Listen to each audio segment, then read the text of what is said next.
my life, I found so much more richness and satisfaction when I've invested my thoughts and my heart into being grateful for what's in front of me. Being grateful doesn't mean that you need to stay where you are. It just makes being where you are much more enjoyable for you and for everyone you interact with. Hello, and welcome to the Connect podcast. This show is all about helping you connect to your soul's calling so you can take action on it. Because the sweetest success is a blend of discovering your purpose with the inner drive to bring it to life. I'm Sheila Botelho, health coach, lifestyle entrepreneur, and mom of two, best known for my online wellness programs, mentoring, and self-love passion. Listen in for inspiring interviews, solo chats, and Q&A sessions that will move you past overwhelm towards what lights you up. Stop accepting good enough and go for your version of great in your health, business, and relationships. Let's get started. Hi, welcome to a new moment of a new day. How are you? Whenever I ask someone that question lately, I get a huge mixture of responses. We've all experienced so much change this year. It feels like there's been more change than any other year.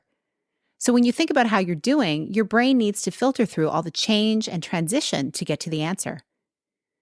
Maybe you haven't even given yourself the time to consider how you're doing on a soul level. There's been too much transition in the way. Instead of tuning in, you may want to restore your precious energy to tuning out. I feel this. So much to process, so many voices are speaking loudly about how we should be thinking and living and feeling. Unplugging from the news cycle and the armchair experts is so helpful to calm your mind and your nervous system. But after you've unplugged, be mindful of what you plug into for relaxation. Silence is a gift for each of us, because that's where you eventually find the space to tune into how you're really doing. Having a regular meditation practice is very powerful. Even something as short as 5 to 10 minutes regenerates so much power in your system. It's pretty remarkable. It took me years to initiate my own meditation practice. I had had a prayer practice for most of my life where I'd close my eyes and have conversations with God. But even in those conversations, if they were in my head, they were anything but silent. I was doing all the talking. When I began meditating, it became a time where I opened up a channel to receive downloads from the divine. Instead of me bantering on, and I still believe that a prayer practice is vital to my mindset and life, I opened up to receive. Once I got used to the massive stillness, everything inside of me began to quiet down. I felt peace emerge deep within me, and it washed over me. Within moments, the to-do list disappeared. The expectations, the insecurities, the disappointments and heartache were hugged away by Spirit's loving arms. At least that's how it felt. And in that moment, something else emerged within me. Gratitude.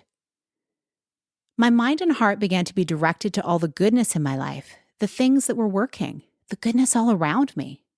When I asked myself how I was really doing, I found honest answers like tired, overwhelmed, sad, disappointed, behind, and frustrated. Acknowledging these automatically opened my mind to the question, why? And how could it be different? My if only thoughts that would surface throughout my daily life would emerge and point me to better ideas. And again, gratitude for what's working, for what I love about my life and myself. When you're living and working in a service-based environment, it's easy to only project outwardly the goodness onto others, like in your workplace or in your home to your family. I invite you to throw yourself some love at the same time. Acknowledge what you're doing well, how you've grown, how you're using your gifts, something new that you've learned that you're implementing. Who loves you for you? Once you give yourself regular gifts of quiet and go through this process, you'll find yourself gravitating towards gratitude more readily each day. Yes, you face challenges. You may be in the midst of the toughest time in your life.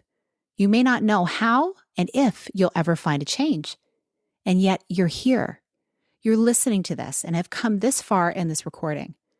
You've chosen to start this moment with learning something new. You have a beautiful mind. You can hear or see the words to read this transcript. You have access to a device to listen to or to read this. You have a few minutes to slow down for this time of connection. These are just a few things that you can find gratitude in, as small as they may be. Imagine if you started each other part of your day with gratitude. How could it improve the quality of your day? Imagine if every time you encountered a different person in your life, you asked yourself how you're grateful for them. If they're incredibly challenging to be around, you could be grateful for how not to live or act, perhaps. Or even better, you could find something good about them to reflect back to them. The color of their eyes, their smile. Everyone has good qualities when we look for them. How could your interactions improve when you enter them from a place of gratitude?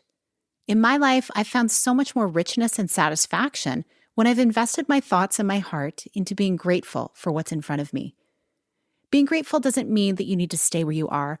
It just makes being where you are so much more enjoyable for you and for everyone you interact with. What are the top 3 things you're grateful for this week? Please post them to your stories and tag me at Sheila Botelho to let me know. I'd love to hear and to celebrate them with you. If you find it challenging to sit quietly to meditate, I'm excited to share something special I made for you. I've just released my 12-minute guided self-care meditation.